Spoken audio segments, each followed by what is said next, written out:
What's going on, y'all? It's Athletes Culture again, coming at you with another video. So, recently on Club Shay Shay, that's Shannon Sharp's little podcast, he had Gilbert Arenas on, and they were bringing up the topic on regards to two former NBA MVPs, one being the current MVP holder, that is Giannis Antetokounmpo, and the previous MVP award winner back in 2018, that being James Harden. And in there, I appreciate Gilbert Arenas' analysis when it comes to basketball. Not only for the fact that he's been in the NBA, but he was an elite player in the NBA. But also, when he talks basketball, it makes sense. He's not just one of those so-called analysts or other former past players that just want to hop on a hype train. He's going to be a straight shooter. He's going to tell you how it is, steak and potatoes, uncut, raw and uncut. That is what Gilbert Arenas is. And like I said, when he talks basketball, he gives his reasons as to why he believes what he believes. It makes sense. And most of the times, it comes to fruition. So Gilbert Arenas stated what it takes when asked the question, what does Giannis have to do to win a championship? Gilbert Arenas replied by saying he has to learn how to play basketball. And he also went on to say that Giannis is basically what James Harden is in the East Coast. So he's basically saying Giannis is the East Coast version of James Harden. And for a second, I had to ponder. I was like, man, what's Gil getting at? What's GA getting at? It kind of dawned on me in the sense of like, is he hating? Has he jumped on the whole game, let's gang up on Giannis train? Because, there is a segment out there, James Harden being one of them, where they feel like Giannis is just all, athleticism and everything. And, all he is just brute strength. And that's why he's winning these awards. That's why he's able to accumulate stats. But what I think they fail to realize is Giannis is more than that. And I think this is one of the few times I had to disagree, very few times I had to disagree with Gilbert Arenas. And where I disagree with him on is, I don't necessarily think Giannis has to just learn basketball in order to win a championship. Yes, everybody has to learn. Heck, even the so-called best player in the league, LeBron James, has to learn basketball. I mean, LeBron can only play in one style, and that's with the ball in his hands. I've never seen LeBron really just say, hey, for this stretch of time, I'm going to post up. Hey, I'm going to operate off ball through cuts, back doors. LeBron doesn't do that. He only knows one brand of basketball that has been successful for him, and that's with him dominating the basketball, pounding the air out of it, and, driving and kicking. So to me, where I disagree with Gilbert Arenas is like, if LeBron hasn't learned to play any other style of basketball, how could we ask of that from Giannis Antetokounmpo? And we've seen that everything LeBron has accomplished, and Giannis is basically patterning his success after the same model as LeBron James. LeBron James in 2009 and 2010 was back-to-back MVP winner. He lost in the Eastern Conference Finals, lost in the Eastern Conference Semis the following year. Same with Giannis this year in 2019-2020. He wins the MVP in 2019, loses in the Eastern Conference Finals, wins the MVP award this year, loses in the Eastern Conference Semis, while being the MVP award winner. And on top of that, he wins Defensive Player of the Year.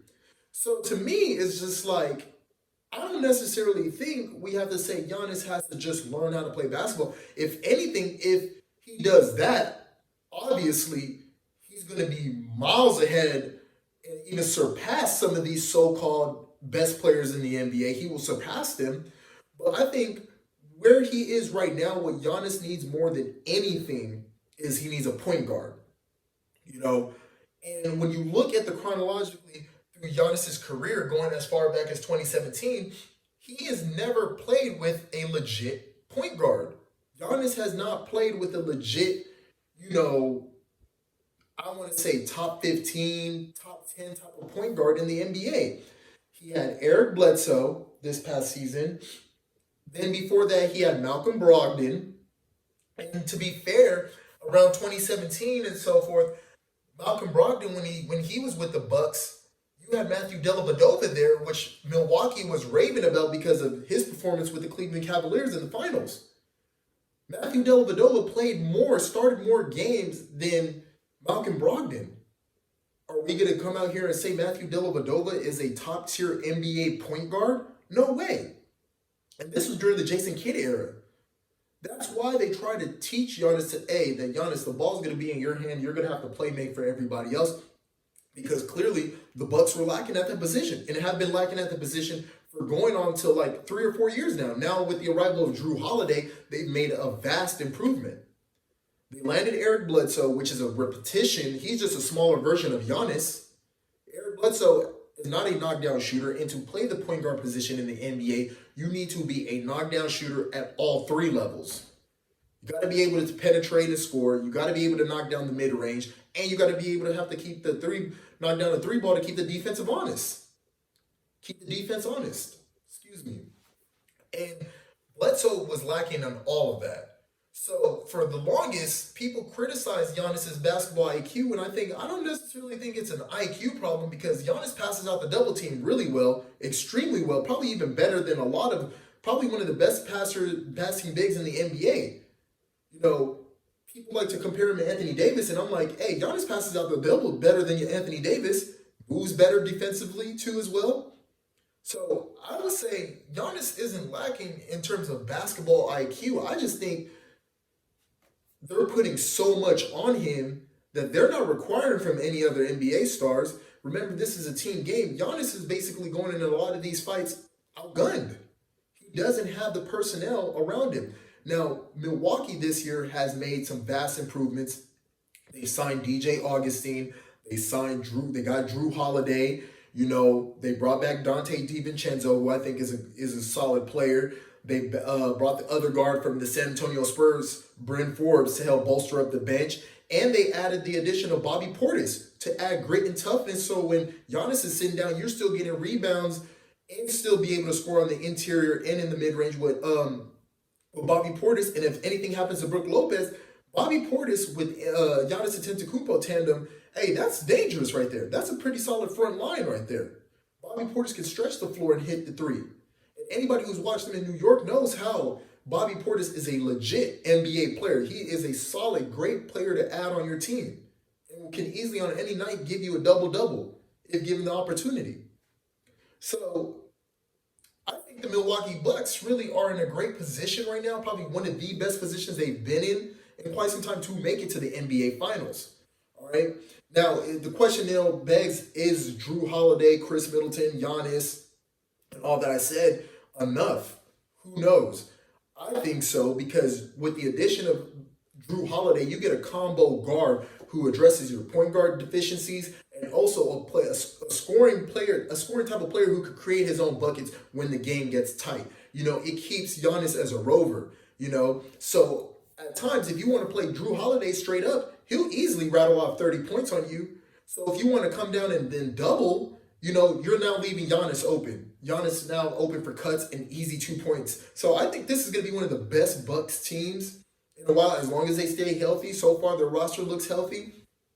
And going into the season, you know, look for the Bucks to yet again make noise. And I think it'd be ludicrous not to have Giannis again in the MVP discussion. I mean, that's how good Giannis is. This is a player who does not have that much basketball, you know, organized basketball under his belt compared to a lot of his peers in the league.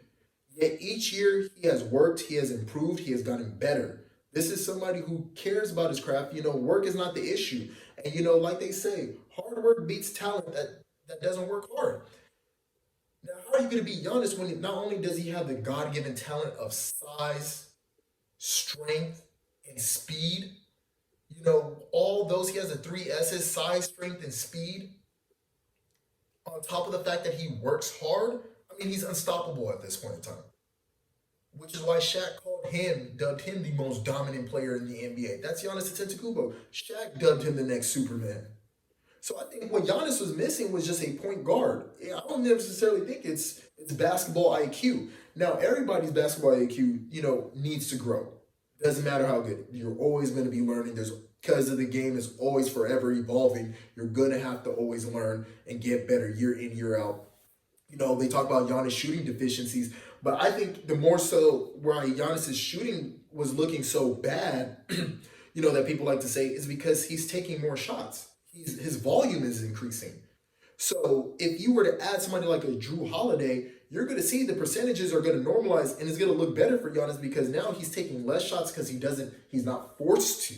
Somebody else is now taking the load off of him. Now he can take precision shots, higher percentage shots that he knows he's going to knock down. All right. Just look at the time frame from 2017 all the way through 2020. His three-point attempts have increased. 2017, it was at its peak, dipped down, then it went up, and then it shot up again this season to 4.7. I mean, honestly, with taking more shots and you've not been perfected at it, your percentages are going to take a rock bottom hit. They're going to take a hit. Same thing with his free throw shooting. Takes more free throw shooting, his numbers dropped. But he's not a bad free throw shooter.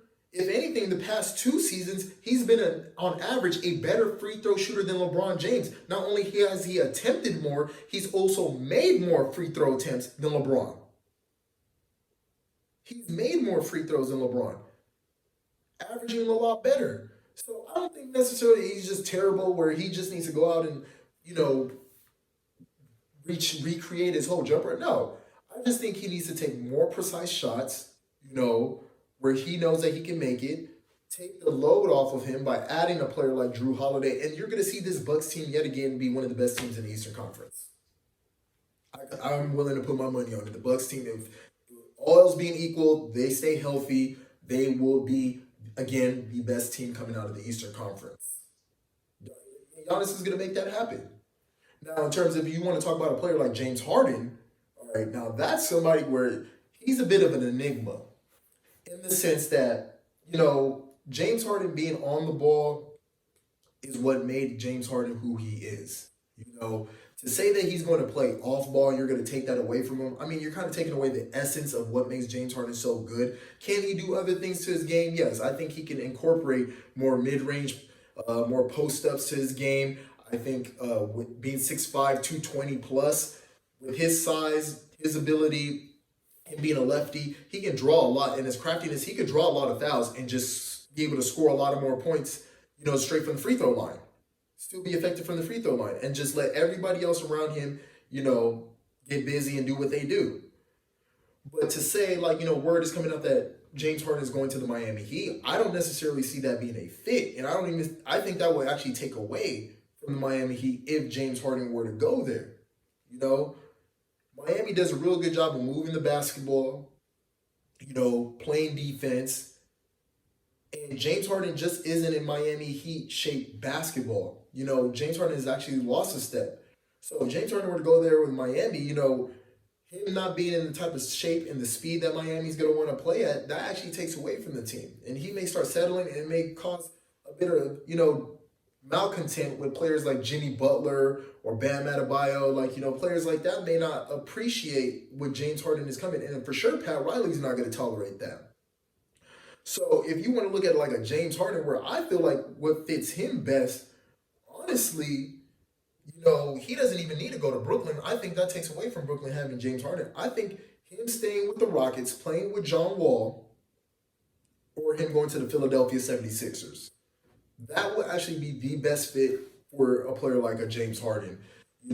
I think that works out best, and especially since James Harden likes to have the ball in his hands, Philadelphia is going to need a player like that in terms of when it's time to close out games and the games get tight. You can't go to Ben Simmons. You can't really rely on Joel Embiid. So, hey, it's money time. It's going to be money time for James Harden all there in Philadelphia. And if he were to be down in Houston, you could basically run it back with John Wall, who is a lightning quick player, another big point guard, so you're going to have a solid backcourt with size. And, in this NBA where size is key to winning, as shown with the Lakers, you add him on there, you still have Eric Gordon there, John Wall can average, again, another 10 assists a game just off of just having James Harden, come off of screens, hitting threes, and John Wall will be glad to give the ball, to James Harden and let him get busy and do what he does. So I think those are the best options for him. But in terms of Giannis, saying that Giannis needs to learn basketball. No, he needed a point guard. He needed a point guard. That's what he needs. Somebody that's going to keep the defense honest. Where if they try to play Giannis straight up, they're going to be in trouble. And making sure that Giannis gets down on the post, that is huge. Having Giannis start off, from the 3-point line and then, trying to trailblaze his way on down to the rim or Euro step to the rim, that's been a problem. That's why teams are able to set up and create that wall. But if you have a point guard down there, Giannis is starting off at the block, or from the free throw line and below. Now, if you double team on Giannis with his passing ability, he's kicking out to the shooters. Those shooters start becoming effective. Pat Connaughton becomes more of a knockdown shooter. Drew Holiday is already a great shooter. He starts knocking them down. Chris Middleton starts knocking them down. DJ Augustine, all those players, start knocking them down. Even Brook Lopez. And with the speed of the NBA game, people don't realize how quick how quick the defense is able to rotate to shooters in the closeouts, the speed of the closeouts. But when you're double teaming on Giannis right there, and Giannis is able to kick out, you don't really have much time to recover out to the shooter because that shot is already up. But when Giannis is coming down, he'll try to Euro. Hey, they're staying pat to the shooters. They're stopping that. When Giannis gets stuck, he's trying to kick it out. That's a turnover going the other way. So I really feel like with the addition of Drew Holiday, definitely makes the Milwaukee Bucks, yet again, the favorites to come out of the East. In my book, I think they have addressed the issue that Giannis always needed, and that was to get a point guard. And Giannis has made improvements each and every season, and I'm for sure he's going to make another improvement this year. Only time will tell. I think he's going to average definitely 30-plus this year. He's going to give it his all. And, he's going to make sure that if he has to leave Milwaukee, he wants to make sure he leaves on a real reason, on a solid note. If not, he's going to try to push and make sure that they're in the finals, and I believe he can get them there. Now, as for James Harden just has to look himself in the mirror and realize that D'Antoni system is like a drug. He's going to have to go cold turkey and have to revamp some things if he really wants to win a title. All right? But I want to hear what y'all have to say. Like, comment, subscribe down below. I'm out.